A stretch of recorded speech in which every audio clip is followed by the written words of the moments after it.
you all in the wonderful name of our Lord and Savior Jesus Christ. நம்முடைய ஆண்டவரும் இரட்சகருமாய் இருக்கிற இயேசு கிறிஸ்துவின் அற்புத நாமத்தினாலே உங்களுக்கு நாங்கள் வாழ்த்துக்களை தெரிவித்துக் கொள்கிறோம். This morning I would like to speak on blessing. இந்த காலை வேளையிலே ஆசீர்வாதத்தை குறித்து நான் சொல்ல விரும்புகிறேன். First Chronicles chapter 4 verse 10. 1 நாளாகமம் 4ஆம் அதிகாரம் 10ஆம் வசனம். யாபேஸ் இஸ்ரவேலின் தேவனை நோக்கி, தேவரீர் என்னை ஆசீர்வதித்து என் எல்லையை பெரிதாக்கி உமது கரம் என்னோடு இருந்து தீங்கி என்னை துக்கப்படுத்தாதபடிக்கு அதற்கு என்னை விலக்கி காத்தருளும் என்று வேண்டிக் கொண்டான். அவன் வேண்டிக் கொண்டதை தேவன் அருளினார். The book of Proverbs chapter 16 verse 3. நீதிமொழிகள் 16ஆம் அதிகாரம் 3ஆம் வசனத்துல It says, commit to the Lord whatever you do and he will establish your plans. உன் கைக்கு நேரிட்டதை நீ கர்த்தரிடத்தில் ஒப்புவி, அவர் உன்னுடைய கைகளின் கிரைகளை ஸ்தாபப்படுத்துவார். Jabez committed his plans to God. தேவனிடத்தில் தன்னுடைய வழிகள் எல்லாவற்றையும் யாபேஸ் ஒப்பு கொடுத்தான். Can you commit your plans to God? உன்னுடைய திட்டங்களை எல்லாவற்றையும் தேவனுக்கு ஒப்பு கொடுக்க முடியுமா? You want the establishment in your life? அவர் உன்னுடைய வாழ்க்கையில வந்து சபைப்படுத்த வேண்டுமா? The Jabez in the Bible, வேதத்துல சொல்லப்பட்டிருக்கிற இந்த யாபேஸ், the Bible says, வேதம் சொல்லுகிறது, he called the God of Israel. அவன் இஸ்ரவேலின் தேவனை நோக்கி கூப்பிட்டான். A time will come in your life, வாழ்க்கையில நாட்கள் வரும், you will have to call upon the name of the Lord. நீங்கள் கர்த்தருடைய நாமத்தை கூப்பிடுகிற நாள் வரும். I don't know who you are calling in your life. நீங்க உங்களுடைய வாழ்க்கையில நீ கூப்பிடுறீங்க என்பதை நான் அறிந்திருக்கிறேன். I don't know who you are calling in your life. உங்களுடைய வாழ்க்கையில நீங்க யாரை கூப்பிடுகிறீர்கள் எனக்கு தெரியல. If you call a doctor, நீங்க மருத்துவரை கூப்பிட்டால் you have to keep an appointment. அவர்களுக்கு வந்து உங்களுக்கு சந்திக்க வேண்டிய ஒரு அப்பாயின்ட்மென்ட் கொடுக்க If you வேண்டும். call a lawyer, அல்லது ஒரு லாயரை பார்க்க you வேண்டுமானால் have to ask what time can I come and meet the lawyer. மேலும் எந்த நேரத்துல எங்க வந்து சந்திக்கணுமோ அதுக்கு வேண்டிய நேரத்தை குறிப்பிட வேண்டும். But the special God we serve, the one true living God, உண்மையுள்ள ஜீவனுள்ள தேவனாக இருக்கிற ஒரே தேவனாகிய கர்த்தராகிய நாம சேவிக்கிற அந்த ஆண்டவர், you don't need an appointment. அவர்கிட்ட நீங்க போகிறதுக்கு உங்களுக்கு அப்பாயின்ட்மென்ட்டே தேவை கிடையாது. As soon as you call the name of Jesus, நாமத்தை நீங்க கூப்பிட்ட உடனே he will come down. அவர் இறங்கி வருவார். He will come down. He will come down. He will come down. அவர் இறங்கி வருவார். My dear people who are watching on YouTube, தேவ ஜனங்களே, TV YouTube மூலமா பார்க்கிறவர்களே, God will come down where you are. தேவன் நீ எங்க இருக்கிறீங்களோ அந்த இடத்துல இறங்கி வருவார். Jabez called the God of Israel. இஸ்ரவேலின் தேவனாகிய கர்த்தரை நோக்கி யாபேஸ் கூப்பிட்டான். Why he did call God? ஏங்க அவன் கூப்பிடணும் கர்த்தரை? He had a problem in his life. அவனுக்கு ஏதோ தன்னுடைய வாழ்க்கையில ஒரு பிரச்சனை உண்டு. Isolation in his life. அவனுடைய வாழ்க்கையில ஒரு பெரிய காரியங்கள் உண்டு. He is always lonely in his life. தன்னுடைய வாழ்க்கையில எப்போதும் தனிமையாக இருக்கிறான். Are you feeling alone in your life? நீங்க உங்க வாழ்க்கையில தனியா இருக்கிறது போல உணர்கிறீங்களா? With the friends you're always laughing and joking and being joyful. கவனிங்க, வெளியில பார்க்கும்போது நல்ல சந்தோஷமா கேலி பண்ணிக்கினே கிண்டல் அடிச்சுக்கினே சிரிச்சுக்கினே மகிழ்ச்சியா தான் இருக்கிறீங்க.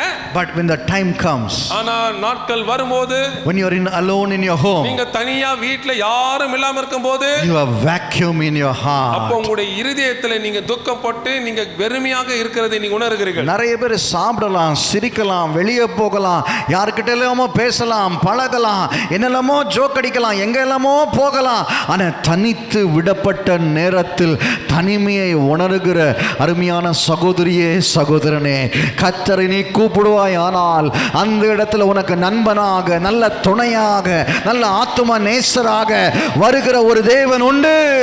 There is a God who will come down to fill your life. உங்களுடைய வாழ்க்கையை நிரப்பத்தக்கதாக இறங்கி வருகிற தேவன் ஒருவர் உங்களுக்கு உண்டு.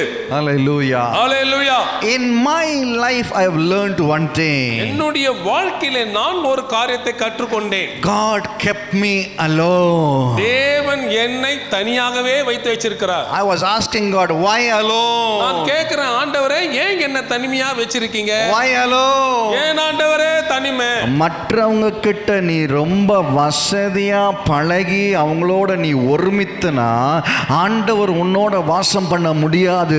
ஆனா தனித்து நீ விடப்படும் பொழுது கர்த்தரே ஆளுகை செய்யறதற்கு நீ தயாராக இருக்கிறாய். நீ தயாராக இருக்கிறாய். தனித்து விடப்பட்ட குடும்பங்கள், தனித்து விடப்பட்ட பிள்ளைகள், தனித்து விடப்பட்ட புருஷன்மார்கள், தனித்து விடப்பட்ட அருமையான சகோதரிகள், God is saying to somebody who are lonely. தேவன் இப்பொழுது தனிமையாக இருக்கிறவர்களிடத்தில் ஏதோ ஒரு காரியத்தை பேசுகிறார். Alone experience is the greatest experience. தனியாக இருக்கிற ஒரு அனுபவம் மிகப்பெரியதான ஒரு அனுபவமா இருக்கிறது. You want to succeed in life. உங்களுடைய வாழ்க்கையில நீங்க வெற்றியாக வாழ வேண்டும். You want to achieve in life. உங்களுடைய வாழ்க்கையில காரியத்தை சாதிக்க விரும்புகிறீர்களா? You want to pass your examination in your life. வாழ்க்கையில பரீட்சைகளை நீங்கள் பாஸ் பண்ண வேண்டும் என்று You விரும்புகிறீர்களா? want to be a great professional in your life. வாழ்க்கையில ஒரு பெரிய தொழிலதிபராக இருக்க வேண்டும் என்று விரும்புகிறீர்களா? You have to come alone. அப்போனா நீங்க தான் தனியா வர வேண்டும், தனியா இருக்க வேண்டும். இன்னைக்கு ஒரு நல்ல செய்தி உங்களுக்காக வைத்திருக்கிறேன். என்ன செய்தி தெரியுமா? நீ தனித்து போய் இரு. நீ தனித்து போய் இருக்கும் பொழுது தேவன் உன்னோடு வாசம் பண்ணுவார். நீ தனித்து போய் ஜெபிப்பாயானால் தேவனுடைய பிரசன்னத்தை உணர்வாய். நீ தனித்து போய் இருக்கும் பொழுது கர்த்தருடைய முகத்தை நீ தேடி காண்பாய். தனித்து நீ விடுபடும் பொழுது யாருமே எனக்கு இல்லைன்னு சொல்றப்போ நானே உனக்கு தகப்பன் என்று சொல்லுகிற ஒரு தேவன் உன்னோடு கூட நெருங்கி வருவார். Are you alone today? இன்றைக்கு நீ தனியாக இருக்கிறாயா? Are you alone today? இன்றைக்கு நீங்க தனிமையில இருக்கிறீங்களா? God gives this experience to mankind. தேவன் இப்படிப்பட்ட ஒரு அனுபவத்தை மனுக்குலகத்துக்கு தருகிறார். If you take Job's life, உங்களுடைய யோபின் வாழ்க்கையை நீங்க எடுத்துக்கொண்டால், the character of Job in the Bible, வேதத்துல சொல்லப்பட்டிருக்கிற யோபினுடைய குணாதிசயம், everything was fine in his life. அவனுடைய வாழ்க்கையில ஒரு கட்டத்துல எல்லாம் நல்லா தான் போச்சு. Oxen, cattle, children, wealth, the place where he lived, he was the richest man, the Bible quotes. வேதத்துல சொல்லப்பட்டிருக்குது, ஆசியாவிலேயே மிகப்பெரிய பணக்காரனாக கழுதைகள், எருதுகள், ஆடுகள், மாடுகள், பிள்ளைகள், குழந்தை குட்டிகள், நல்ல பணம், சொத்து எல்லாத்தோட தான் நல்லா இருந்தான். ஆனா அவனுடைய வாழ்க்கையில ஆண்டவர் வரணும்னு திட்டமிடுறப்போ அவனை தனித்து புடப்படுற ஒரு காரியத்தை ஆண்டவர் செய்கிறார். ஹல்லேலூயா, ஹல்லேலூயா, ஹல்லேலூயா, ஹல்லேலூயா. Are you alone today? இன்றைக்கு நீங்க தனியாக இருக்கிறீங்களா? இஸ்ரவேலனாகிய தேவனாகிய கர்த்தர் உன்னோடு கூட வர அந்த நேரத்திற்கு நீ நெருங்கி விட்ட என்று சொல்ல வந்திருக்கிறேன். நீ தனித்து போய் வந்திருக்கிற, நீ தனியா நின்று சில காரியங்களை போராடுகிற, தனித்து போய் நீ அழுகிற, தனித்து போய் நீ புலம்புற, தனித்து போய் ஓட விரும்புகிற, தனித்து போய் எங்கேயோ இருந்து நான் ஏன் பிறந்தேன் என்று கேட்கிற கேள்விக்கு the Lord is saying to you, ஏன் நான் பிறந்தேன், தனியா இருக்கிறேனே, தனியா அம்போன்னு விட்டுட்டாங்களேன்னு சொல்லி கேள்வி கேட்டிருக்கிற உங்களுக்கு கர்த்தர் சொல்லுகிறது என்னவென்றால், நீயும் ஒரு யாபேஸ் தான். ஹல்லேலூயா, ஹல்லேலூயா, ஹல்லேலூயா, ஹல்லேலூயா. You are also a Jabez. அப்படி தனிமையாக இருக்கிற நீங்களும் கூட ஒரு யாபேஸ் தான். நீ யாபேஸா அப்படின்னு கேளுங்க பக்கத்துல பார்த்து கேளுங்க, அப்பா யாபேஸா? இல்ல இல்ல, என் பேரு வேற, என் பேரு வேறன்னு சொல்றீங்களா? இல்ல, உனக்குள்ளும் ஒரு யாபேஸ் இருக்காரு. ஹல்லேலூயா. உனக்குள்ளும் ஒரு யாபேஸுடைய நாள் வரும். உனக்குள்ளேயும் யாபேஸ் மாதிரிய காரியங்கள் நெருங்கும். There is a time God allows the Jabez experience. ஒரு சில கட்டம் ஒன்று இருக்கிறது, தனிமையாக இருக்கிற யாபேஸை போன்ற ஒரு அனுபவத்தை ஆண்டவர் அனுமதிக்கிறார். பாக்கெட்ல 10 ரூபாய் இல்லைன்னா நீ ஒரு யாபேஸ். மற்றவங்க உங்களை வெறுக்கிறானா நீ ஒரு யாபேஸ். எல்லாரும் உன்னை குற்றப்படுத்துறாங்கன்னா நீ ஒரு யாபேஸ். Hallelujah. Hallelujah. It's a special quality God allows. தேவன் இப்படிப்பட்ட ஒரு விசேஷித்த ஒரு குணாதிசயத்தை தரத்தை அனுமதிக்கிறார். உன் பக்கத்திலே உட்கார்ந்துட்டு மனசு நிறைய உன்னை வெறுக்கிற எண்ணங்களை வைத்திருக்காங்களா நிறைய பேர், நீ ஒரு யாபேஸ்.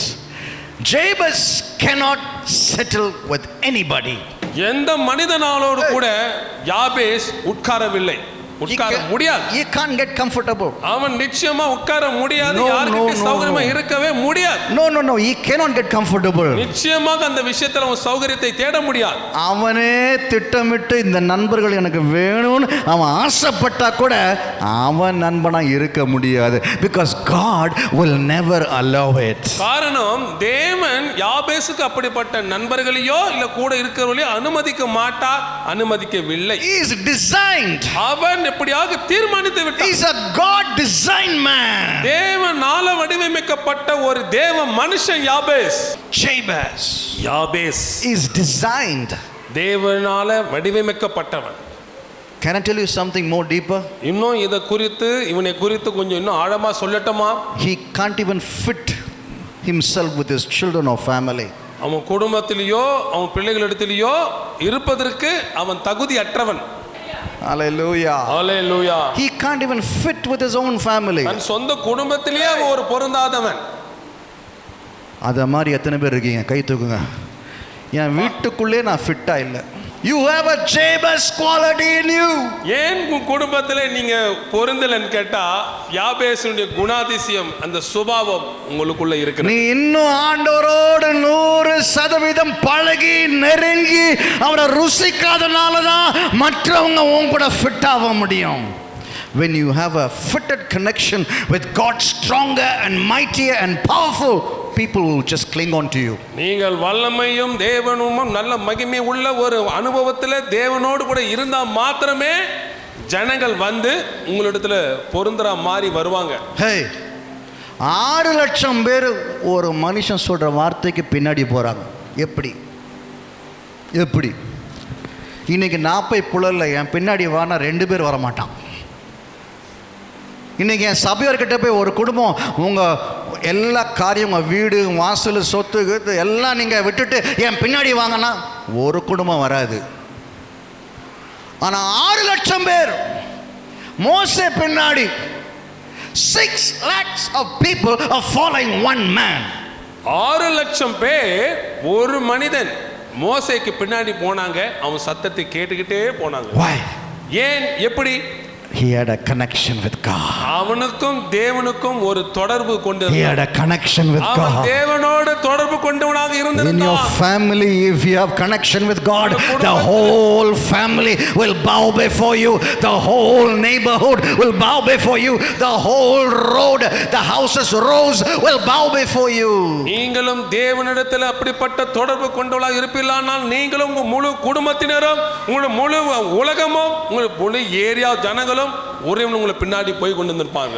Jabez Jabez failed in his life. அவன் வாழ்க்கையில தோற்று போனான். Jabez யாபேஸ் lost everything. எல்லாவற்றையும் இழந்து விட்டவன். Jabez, Jabez what he planted, people stole. என்னென்னலாம் வந்து அவன் போட்டு இப்படியாக விதைச்சான எல்லாத்தையும் ஜனங்க திருடி கொண்டு Jabez, Jabez he had a blessings in his life. அவன் வாழ்க்கையில ஒரு ஆசீர்வாதம் கொண்டு But இருந்தான். everything was gone away from him. ஆனா அவனை விட்டு எல்லாமே போய் விட்டது. But I found a verse in the Bible saying about Jabez. ஆனால் யாபேசை குறித்து அங்க சொல்லப்பட்டிருக்கிற ஒரு வார்த்தை வேதத்தில் இருக்கிறதை நான் கண்டுபிடிச்சிருக்கிறேன். He called on the God of Israel. அவன் இஸ்ரவேலின் தேவனை நோக்கி கூப்பிட்டான். உனக்கும் இந்த பைபிள் யாபேசுக்கும் வித்தியாசம் என்ன தெரியுமா? Do you know the difference? என்ன வித்தியாசம் தெரியுமா உங்களுக்கும் இந்த யாபேசுக்கும்? He called the God of Israel. அவன் இஸ்ரவேலின் தேவனை நோக்கி கூப்பிட்டான். அனுதினமும் கூப்பிட்டான். தினமும் கூப்பிட்டான். Every day he called. ஒவ்வொரு நாளும் கூப்பிட்டான். Every minute he called. ஒவ்வொரு நிமிஷமும் Every hour he called. ஒவ்வொரு மணி நேரமும் கூப்பிட்டான். Every second he called. ஒவ்வொரு நொடியும் கூப்பிட்டான். Are you calling God every second? எல்லா செகண்ட் ஆண்டவரை கூப்பிடுறீங்களா? நீங்க ஒவ்வொரு நொடியும் கர்த்தரை நோக்கி கூப்பிடுறீங்களா?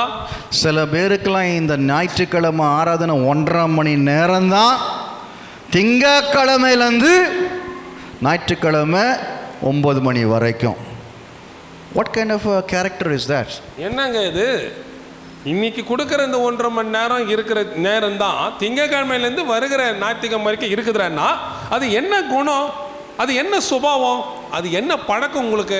A heart which calls God every minute. நல்லா கவனிங்க ஒரு காரியம். நம்முடைய இருதயம் ஒவ்வொரு நொடியும் கர்த்தரை நோக்கி கூப்பிட்டு கொண்டே இருக்கணும். உன் காரியம்லாம் வேற மாதிரியா மாறும். உன் குடும்பம் வேற மாதிரி மாறும். உன் பண விஷயம்லாம் வேற மாதிரி மாறும். உன் எண்ணம் வேற மாதிரி மாறும். நீ தேடி போகிற காரியம்லாம் உன்னை தேடி வரும். நீ யாரெல்லாம் உன்னை கைவிட்டு போனவங்களோ உன்னை அவங்க தேடி வருவாங்க. காரியங்கள் ஆறுதலாய் முடிந்தது என்று நீயே சொல்லுவாய். Every minute, ஒவ்வொரு நொடியும், every minute, ஒவ்வொரு நிமிஷமும், every second, ஒவ்வொரு நொடியும் I want to get connected with the presence. தேவனுடைய தேவ பிரசன்னத்தோடு நான் தொடர்பு கொண்டிருக்க விரும்புகிறேன். I want to connect with the presence. நான் பிரசன்னத்திலே நான் தொடர்பு I want to கொண்டிருக்க know God every minute, every minute. ஒவ்வொரு நொடி ஒவ்வொரு நொடி நான் கூப்பிட I விரும்புகிறேன். want to see what God can do in this second, தேவன் in this இந்த நொடியில என்ன செய்ய போகிறார் இந்த என்பதை வினாடியில ஆண்டவர் என்ன பண்ண போறார் நான் ருசிக்கணும், நான் தெரிஞ்சுக்கணும், நான் புரிஞ்சுக்கணும். நான் கூப்பிட கூப்பிட கூப்பிட பரலோகம் என்னோட கூட சஞ்சரிக்கும். நான் கூப்பிட கூப்பிட கூப்பிட என் எண்ணங்கள்லாம் வித்தியாசமாய் மாறும். நான் கூப்பிட கூப்பிட கூப்பிட என்னுடைய ஏக்கங்கள், விருப்பங்கள், ஆசைகள் எல்லாம் என் குடும்பம் எல்லாம் மாறும். ஏன் தெரியுமா?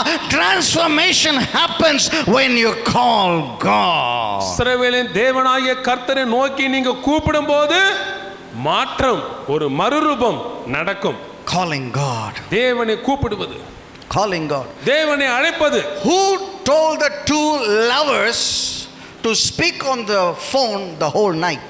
கவனிங்க, ரெண்டு காதலர்கள், ஒரு ஆண் பெண்ணும் காதலிக்கிற காதலர்களை இரவு முழுவதும் தொலைபேசியிலேயே பேசிக் கொண்டு இருக்கும்படிக்கு யார் சொன்னது? அவங்கள இல்ல யார் கூப்பிட்டது? Did the male say or did the female say? கவனிங்க, ஒரு பெண் நிமித்தமாகவா இல்ல அந்த ஆண் நிமித்தமாகவா? இந்த கூப்பிடுகிற தொடர்பும் சம்பந்தம் எப்படி வந்துச்சுன்னா, அவங்களுக்குள்ள அன்பு பெருகிருச்சு, அவங்களுக்குள்ள நெருக்கம் பெருகிருச்சு, அவங்களுக்குள்ள எல்லா விருப்பங்களும் ஒருத்தராக மாறிடுச்சு. அதே போல தான் உனக்கும் ஆண்டவருக்கும் விருப்பம் அதிகமாகும் போது, உனக்கும் தேவனுக்கும் நெருக்கம் அதிகமாகும் போது, உனக்கும் ஆண்டவருக்கும் ஆசைகள்லாம் ஒரே ஆசையா மாறும் பொழுது, நீ இரவு முழுதும் தூங்க முடியாது. நீ இரவு முழுதும் ஆண்டவரே நீ தேடுகிற ஒரு மனுஷனாக நீ மாறி விடுவாய். Your life will change. உங்கள் வாழ்க்கை மாறிவிடும். Your life will change. நீங்கள் அப்படிப்பட்ட ஒரு தேவனோடு கூட உறவு கொண்டிருக்கும் போது உங்கள் வாழ்க்கை மாறிவிடும். Every second the life of Jabez is bitter. யாபேசனுடைய ஒவ்வொரு நொடியும் அவன் வாழ்க்கை கசப்பாகவே இருந்தது. Because people always poke him, interfere in his business. People always tell him what to do. People always tell him, this is what you need to do. This is where you need to go. This is what you need to say. This is what you need to see. They will govern him and make him a prisoner in his own house. ஏனெனில் தன் ஜனங்கள் வந்து அவனிடத்துல எப்ப பார்த்தாலும் வந்து நீ இதை செய்யக்கூடாது, அதை செய்யணும், இப்படி பேசக்கூடாது, இப்படி பேசணும், அப்படி போகக்கூடாது, இப்படி போகணும், இப்படி நினைக்க கூடாது, அப்படி நினைக்கணும், இப்படியே சொல்லி சொல்லி சொல்லி அந்த வீட்டிலே யாபேசை வந்து இப்படியாக ஆண்டு கொண்டிருந்தார்கள். He became a prisoner to himself. அவனுக்கு தானே ஒரு பெரிய கைதியாக இருந்தான். He can smile, there is no reason for it. நிச்சயமாக அதுக்கு என்னடா காரணம் என்பதை கண்டுபிடிக்க முடியவில்லை. He wants to smile but there is no reason. அவன் வந்து சந்தோஷமாக மகிழ்ச்சியாக முகத்தை புன்முறுவலாக்க விரும்புகிறான், ஆனா காரணம் இல்லை. He wants to joke and share the thoughts but there is nobody there. ஒரு கிண்டலா பண்ணி அவனுடைய எண்ணத்தை வந்து வெளிப்படுத்த விரும்புகிறான், ஆனா அங்க இல்லை. But he found something else. ஆனா ஏதோ ஒரு காரியத்தை, வேற ஒரு காரியத்தை கண்டுபிடிச்சான். என்னோட தேவன் இருக்கிறார், அவர் என்னோட கூட சஞ்சரிக்கிறான் ஒரு மனுஷன் புரிஞ்சுக்கிட்டானா, அவனுக்கு காரணமே தேவையில்லை சிரிக்கிறதுக்கு. பிரசன்னம் அவனை சிரிக்க வைக்கும், பிரசன்னம் அவனை மகிழ வைக்கும், பிரசன்னம் அவனை தேற்றும், பிரசன்னம் அவனை உயர்த்தும், பிரசன்னமே அவனுடைய வாழ்க்கையாக மாறிவிடும். You don't need people. ஜனங்கள் உங்களுக்கு தேவைப்படாது. You don't need money. உங்களுக்கு பணமும் தேவைப்படாது. You don't need anything of this world. இந்த உலகத்துல காரியத்துக்கு எதுவுமே உங்களுக்கு தேவைப்படாது. காரு, சோப்பு, சீப்பு, கண்ணாடி இதெல்லாம் உனக்கு தேவையில்லை. உன்னை படைத்த தேவனுடைய பிரசனம், அவருடைய உன்னத பிரசனம் உன்னை அனுதினமும் உன்னை நிரப்பிக்கொண்டே இருக்கிற உன்னையோட பிரசனம் உன் வாழ்க்கை இருக்குமானா,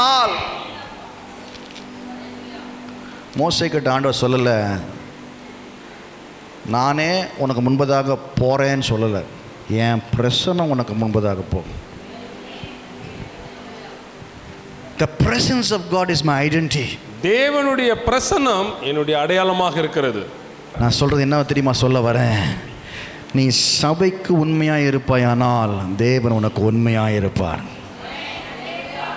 நீ சபைக்கு உண்மையாக இருப்பாயானால் உன் குடும்பத்திற்கு ஆண்டவர் எல்லா தேவைகளையும் சந்திக்கிறதுக்கு உண்மையாக இருப்பார். Hallelujah. Hallelujah.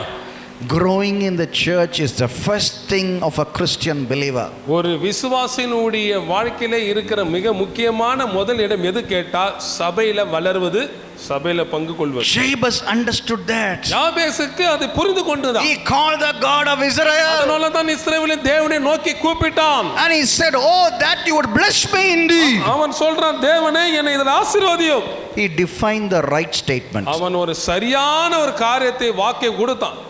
First Chronicles chapter 4 verse 10 is a prayer. ஒன்னு நாளாகமம் 4:10 பார்த்தீங்களானா அது ஒரு ஜெபமாக இருக்கிறது. It's a prayer. அது ஒரு ஜெபம். It's not a life story of a person, it's a prayer. அது ஒரு மனுஷனுடைய ஒரு வாழ்க்கை வரலாறே ஒரு ஜெபமாக ஏறெடுக்கப்பட்டிருக்கிறது. He called the God of Israel. அவன் இஸ்ரவேலின் தேவனை நோக்கி கூப்பிட்டான். Oh, that you would bless me indeed. ஆண்டவரே என்னை கண்டிப்பா நீ ஆசீர்வதிக்கணும். And then he said, enlarge my territory. என் எல்லையை பெரிதாக்கும். Jabez was a limited man with limited resource. அவனுக்கு கொஞ்சம் இருதமான ஒரு சில யுக்திகள் இருந்தது. Limited resource. அவனுக்கு கொஞ்சம் காரியங்கள் தாங்க இருந்தது. எத்தனை பேருக்கு கொஞ்சம் தான் இருக்கு பணம், கொஞ்சம் தான் பொருள் இருக்கு அப்படின்னு சொல்றோம்? கையை தூக்குங்க, கை தூக்குங்க. கொஞ்சமா இருக்கிறதா கை தூக்குங்க. நல்ல, என் வீட்டில் இவ்வளோதான் இருக்குது, இதை வச்சு நான் எப்படி வாழ போகிறேன்னு தெரியல, இவ்வளோ தான் இருக்குது. கை தூக்குங்க, கை தூக்குங்க, கை தூக்குங்க, கை தூக்குங்க, கை தூக்குங்க. ஏன்னா நீங்கள் கையை தூக்குனீங்கன்னா கொஞ்சத்தை நிறைவாய் மாற்றுகிற தேவன் உங்கள் வாழ்க்கையில் நிறைவாய் மாற்றி விடுவார். I pray for the power of expansion of blessing in your family. உங்களுடைய வாழ்க்கையினுடைய ஜீவியத்தில் ஆசீர்வாதம் பெரிதாகும் மடிகாக இயேசுவின் நாமத்தில் நான் உங்களை ஆசீர்வதிக்கிறேன். இந்த செப்டம்பரில் ஃபென்டாஸ்டிக்கா, எக்ஸலண்டா, எக்ஸ்ட்ராடினரியா, பவுண்டிஃபுல் சப்ளையோட நீங்கள் வாழ போறீங்க. எந்த மாதமும் இல்லாத ஆசீர்வாதம் இந்த மாதத்தில் ஆண்டவர் கட்டளையிட போகிறார். ஏன்னா இது யாபேசின் மாதமா இருக்கிறபடியால் கர்த்தர் உன்னை Hallelujah. Hallelujah. You have come to the 9th month of this year. நீங்க இந்த வருஷத்தினுடைய 9வது மாதத்துக்கு வந்திருக்கிறீர்கள். First Chronicles chapter 4 1 நாளாகமம் 4ஆம் அதிகாரம் verse 9. 9ஆம் வசனம். He was more honorable than his brothers. யாபேஸ் தன் சகோதரர்களை பார்க்கிலும் கனப்பெற்றவனாய் இருந்தான். உன்னை மேன்மை தேடி வருகிற மாதமா இருக்குது. மேன்மை உன்னை தேடி வருகிறது, கனம் உன்னை தேடி வருகிறது, பெருக்கம் உன்னை தேடி வருகிறது, ஆசீர்வாதம் உன்னை தேடி வருகிறது. ஓ, உனக்கு இயற்கைக்கு அப்பாற்பட்ட வல்லமை, தேவனுடைய அதிசயமான காரியங்கள் உன்னை தேடி வருகிற மாதமாக இருக்கிறது. தேவனுடைய கரத்தின் மாதமாக இருக்கிறது. அவருடைய கிரியை வழங்க பண்ணுகிற மாதமாக இருக்கிறது. ஹல்லேலூயா, ஹல்லேலூயா, ஹல்லேலூயா, ஹல்லேலூயா. கரங்களை தட்டி இந்த 9வது மாதத்தில் யாபேசின் ஜெபத்தை நாம் கேட்டுக்கொண்டிருக்கிறோம். இந்த யாபேசின் ஜெபம் என் வாழ்க்கையில் நடப்பதாக. He was more honorable. அவன் மிகவும் கனம் பெற்றவனாய் இருந்தான். God's blessing is honor and தேவனுடைய ஆசீர்வாதம் எப்போதும் கனமுள்ளதாக இருக்கும். It's not even material. அதெல்லாம் சும்மா சாதாரணமா ஒரு பொருளாக இல்ல. நீ சாதாரணமான ஒரு காரியத்தை எதிர்பார்த்திருப்ப, ஆனா மிக சிறந்த காரியத்தை பரலோகம் உனக்கு அனுப்ப போகிறது. Hallelujah. Hallelujah. The spirit of expansion of Jabez. யாபேசினுடைய எல்லை பெரிதாக்கப்பட்டது. You would bless me indeed. என்னை ஆசீர்வதித்து என்னை பெரிதாக்கும். நிச்சயமாக. Indeed, bless me indeed. இது எப்படி இது கேட்டா, யாக்கோபை போல என்னை ஆசீர்வதித்தால் ஒழிய உன்னை விட மாட்டேன். Bless me indeed. மெய்யாகவே என்னை ஆசீர்வதியும், என்னை உண்மையா ஆசீர்வதியும் அப்படின்னு கேட்டான். He never asked only for blessing. சும்மா ஆசீர்வாதத்தை மாற்றும் அவன் கேட்கவில்லை. Enlarge my territory. எல்லையை பெரிதாக்கும். Hallelujah. Hallelujah. இங்க ரெண்டு விஷயத்தை குறிப்பிட விரும்புகிறேன். என்னை ஆசீர்வதியும் என்று சொல்லி அவன் நிறுத்தவில்லை, என் எல்லையை பெரிதாக்கும். We are living in a limited resource. நாம் ஒரு கொஞ்சமான ஒரு சின்ன காரியங்களிலே நம்ம வாழ்ந்து கொண்டிருக்கிறோம். Limited resource. ஒரு சின்ன விதமான மூல ஆதாரங்களில் நம்ம இருக்கிறோம். Our mindset is limited. நம்முடைய எண்ணங்கள் ஒரு கட்டத்துக்குள்ள தான் இருக்கிறது. Our prayer is limited. நம்முடைய ஜெபம் கூட ஒரு எல்லைக்குள்ள தான் அடங்கி இருக்கிறது. Our bank balance is limited. நம்முடைய வங்கி கணக்கு கூட ஒரு குட்ட. Our fasting is limited. நம்முடைய உபவாசம் கூட கொஞ்சமா தான் இருக்குது. Our going to church mentality is limited. போக வேண்டும் என்கிற எண்ணம் கூட கொஞ்சம் தான் இருக்குது. But today, ஆனா இன்று I want to tell you today, நான் இன்றைக்கு ஒரு காரியத்தை சொல்லுகிறேன். in this 9th month, இந்த 9வது மாதத்திலே enlarge my territory. என் எல்லையை பெரிதாக்கு. என்னை ஆசீர்வதின்னு கேட்டான், அவ்வளவுதான். ஆனா அதோட நிறுத்தல, உமது கரம் என்னோடு கூட இருக்கும். அப்படின்னா ஆசீர்வாதத்தை கொடுத்தீங்க, அதை பாதுகாக்கிறது உங்கள் கரம் வேணும். அல்லேலூயா. நீங்கள் தான் ஆண்டவரை ஆசீர்வதிக்கிறீங்க, அந்த ஆசீர்வாதத்தை நீங்கள் தான் உங்கள் கரத்தினால் அதை பாதுகாக்கணும். அல்லேலூயா. ஹல்லேலூயா. சில நேரத்தில் சம்பாதிப்போம், வேர்த்து வெறுத்த கஷ்டப்பட்டு உடம்பு நூலாக தொங்கி போய் அத்தனை பணத்தையும் கொண்டு வந்தா 2 வாரத்தில் காலி. ஏன்? பக்கத்து பார்த்து கேளுங்க, ஏன் அந்த 2 காலின்னு கொஞ்சம் அந்த 2 வாரத்தில் எப்படி போச்சுன்னு கேளுங்க. அந்த 2 வாரத்தில் சம்பள பணம் எப்படி போச்சுன்னு கேளுங்க. அந்த 2 வாரத்தில் சம்பள பணம் எப்படி? கர்த்தருடைய கரம் அதை பாதுகாக்கவில்லை. The hand of the Lord was not commanded by you to protect your salary. நீங்கள் சம்பாதிக்கிற இந்த சம்பளத்தை பாதுகாக்கும்படிக்கு தேவனுக்கு தம்முடைய கரத்தினால பார்த்து கொள்ளும்படிக்கு கட்டளை கொடுக்கவில்லை.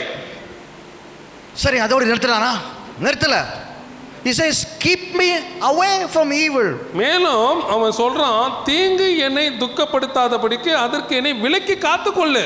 இப்போ இங்க ஒரு கேள்வி, ஆணுடைய கரம் இருந்தால் தீங்கு வருமா? சொல்லுங்க, தீங்கு வருமா?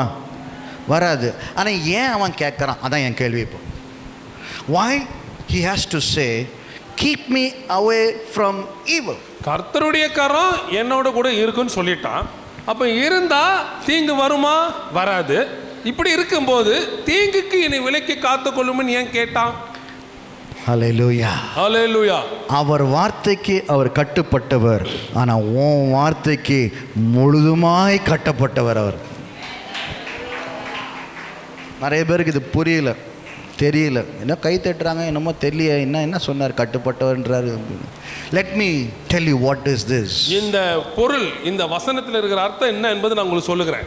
Only if you declare and proclaim, he can be commanded to do it. கவனிங்க, நீங்க அதை அறிவித்து அதை நீங்க அறிக்கை இட்டால் மாத்திரமே அது காத்துக்கொள்ளும்படிக்காக அது கட்டளை கொடுக்கிறதாக இருக்கும். Yes, God is a God of saving people and repenting from all your sins. You can repent and come back to him. ஏனெனில் தேவன் தாமே இப்படியாக ஜனங்களுக்கு சொல்லி மனம் திரும்பி திரும்ப வாங்கன்னு சொன்ன கர்த்தரா இருக்கிறாரு. But the Bible says, ஆனா வேதம் என்ன சொல்லுது? only if you confess with your mouth, உங்க வாயில நீ அறிக்கை செய்தா மாத்திரம்தான் you'll be saved. நீங்க ரட்சிக்கப்படுவீங்க. If not, you're not saved. அல்லது நீங்க ரட்சிக்கப்பட முடியாது. நீ செய்ய வேண்டியது நீ செஞ்சாதான் அவர் செய்ய முடியும். அவர் எப்போதுமே செய்தது தான் இருக்காரு, ஆனால் நீ சொன்னாதான் அவர் செய்ய முடியும் என்று கட்டளையிட்டு இருக்கிறார். I will never go beyond my boundaries because I'm a gentle God, but only if you say I can do it. ஆண்டவர் சொல்லுகிறார், நான் ஒரு எல்லைக்கு அப்பாற்பட்டு எதுவும் செய்ய முடியாது, நான் சாந்தம் நிறைந்தவர், எனவே நான் யாரையும் கட்டாயப்படுத்த மாட்டேன், ஆகவே நீ அறிக்கை செய்தா மாத்திரம்தான் நான் செய்வேன்னு சொல்றேன். Keep me away from evil that they may not cause pain. தீங்கு என்னை துக்கப்படுத்தாதபடிக்கு அதற்கு என்னை விலக்கி காத்துக்கொள்ளும் என்று வேண்டிக் கொண்டான். அவன் ஒரு வலியின் வாழ்க்கையின் வேதனையை அனுபவித்து கொண்டே இருந்தான். வலி, மனவலி, சிந்தையில் வலி, உடம்பில் வலி, குடும்பத்தில் வலி, பிள்ளைகள்னால வலி, வறுமையினால் வலி, எல்லா வலிகளும் அவனை குத்தி கொண்டே இருந்தது, அவனை குத்தி கொண்டே இருக்கிறது. ஆனால் ஒரு நாள் வந்த பொழுது அவன் சொன்னான், ஆண்டவரே உம்முடைய கரம் என்னோடு கூட இருந்து தீங்கனை துக்கப்படுத்தாதபடி என்னை பாதுகாத்து கொள்ளும் என்று சொன்ன பொழுதே அதற்கு மேலே அவன் வாழ்க்கையில் தீங்கு வர முடியவில்லை என்றால் அவனுடைய வாக்குக்கு அவர் கட்டுப்பட்டவர். Because you say, நீங்க சொன்னதுனால, Moses, you want me to open the Red Sea? மோசே இந்த மாதிரி செங்கடலை பிரிக்க வேண்டுமா? நீ விரும்பினதான் திறப்பேன், உன் கோலை நீட்டு. நானா திறக்க மாட்டேன், நீ சொன்னதான் செய்வேன். Hallelujah. Hallelujah. I wanted to open. I'm full hearted. நான் முழு இதயத்தோட தான் இருக்கிறேன், நான் அதை திறக்க தான் விரும்புகிறேன். But if you cooperate, ஆனா நீ என்னோடு கூட ஒத்துழைத்தா, if you say yes to what I need to do, நான் உன் வாழ்க்கையில என்ன செய்ய வேண்டுமோ அதுக்கு சரி செய்ன்னு சொன்னால் ஒழிய, I will keep on doing it. அந்த மாதிரி சொன்னா நான் தொடர்ந்து செய்து கொண்டே இருப்பேன். Hallelujah. Hallelujah. இந்த கடைசி லைன் சொல்லுது, கர்த்தர் அவனுடைய ஜெபத்தை கேட்டபடியால் அவன் வேண்டிக் கொண்ட அனைத்தையுமே தேவன் அவனுக்கு அருளை செய்தார். அப்போ நீ வேண்டாமல் அவர் செய்ய முடியாது, நீ சொல்லாமல் செய்ய முடியாது, நீ ஜெபிக்காமல் அவர் செய்ய மாட்டார். நீ கட்டளையிட்டால் தான் அவர் கிரியை செய்ய முடியும், நீ சொன்னாதான் உனக்கு ஏற்றபடி அவர் செய்ய முடியும். He is obedient to do what you request. நீங்க என்ன ஜெபிக்கிறீங்களோ, வேண்டிக் கொள்ளுகிறீங்களோ, செய்கிறீங்களோ, கேட்கிறீங்களோ, அதை செய்ய தேவன் கீழ்ப்படிவார். தகப்பன் தன் பிள்ளைகளுக்கு இறங்குறது போல கர்த்தர் தம்முடைய பிள்ளைகளுக்கு மனம் இறங்குவார். Hallelujah. Hallelujah. Hallelujah. Hallelujah. Do you have a request today? இன்றைக்கு உங்களுக்கு ஏதாவது வேண்டுதல்கள் இருக்கிறதா? Do you have a prayer today? இன்றைக்கு உங்களுக்கு ஏதாவது ஜெப குறிப்புகள் இருக்கிறதா? Do you have a limitation today? அல்லது உங்களுக்கு ஏதாவது குறைகள், குற்றங்கள் Do you have an evil pain that is causing something wrong in you? அல்லது உங்களுக்குள்ளாக ஏதாவது ஒரு தீங்கான காரியங்கள், வேதனைகள் உங்களை எப்ப பார்த்தாலும் வேதனைப்படுத்தி துன்பப்படுத்தி கொண்டிருக்கிறதா?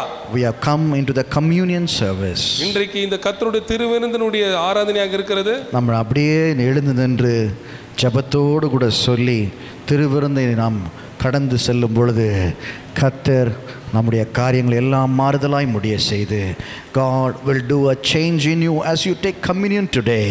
The Lord will answer your prayer. எழுந்து நிற்போமா? கரங்களை உயர்த்தி ஒரு நிமிடம் நீங்கள் செய்த பாவங்களை அறிக்கையிடுங்க. நீங்கள் செய்த மனக்குற்றங்களை அவரோடு கூட ஒப்புரவாக திருவிந்து எடுக்கிற பிள்ளைங்களாம் கண்களை மூடி மகா பெரிய பரிசுத்தமான தேவனுடைய திருவிருந்தை நீ எடுக்கிற, அது அசட்டையா எடுக்காத, விளையாட்டை எடுக்காத. இது விளையாட்டல்ல. நீ பானம் பண்ணும் போது தேவனோடு கூட உடன்படிக்கை செய்கிறாய். நல்ல கரத்தை உயர்த்தி ஆண்டவரே என் பாவங்களை மன்னிங்க, என் யோசனைகளை மன்னிங்க, என் குற்றங்களை மன்னிங்க, என் மனசு இருக்க பாவங்கள்லாம் வச்சு மன்னிங்க, நான் சொல்லுகிற வார்த்தைகள் எல்லாம் வச்சு மன்னிங்க, மற்றவர்கள் கொடுத்த நினைவு யோசனைகள், வேறுமான கசப்புகள், வைராக்கியங்கள், தேவையில்லாத குற்றங்களை கர்த்தர் மன்னிப்பீராக, மன்னிப்பீராக, என்னை மன்னியும் என்று சொல்லி ஜெபிங்க. ஒரு நிமிஷம் ஜெபிங்க. பிரியமானவர்களே, விசுவாசிகளே, ஜெபிங்க ஒரு நிமிஷம். உன் குற்றங்களுக்காக ஆண்டவர் சிலுவையில் உன்னுடைய பாவத்தை ஏற்று உனக்காய் ரத்தம் சிந்தின தேவனை ஒரு நிமிஷம் யோசித்துப்பா, ஒரு நிமிஷம் யோசித்துப்பா. உங்களுக்காக ஜெபிக்க போகிறேன். முழங்கால் படியிட முடிவுங்க மாத்திரம் ஒரு நிமிஷம் முழங்கால் படியிடுங்க.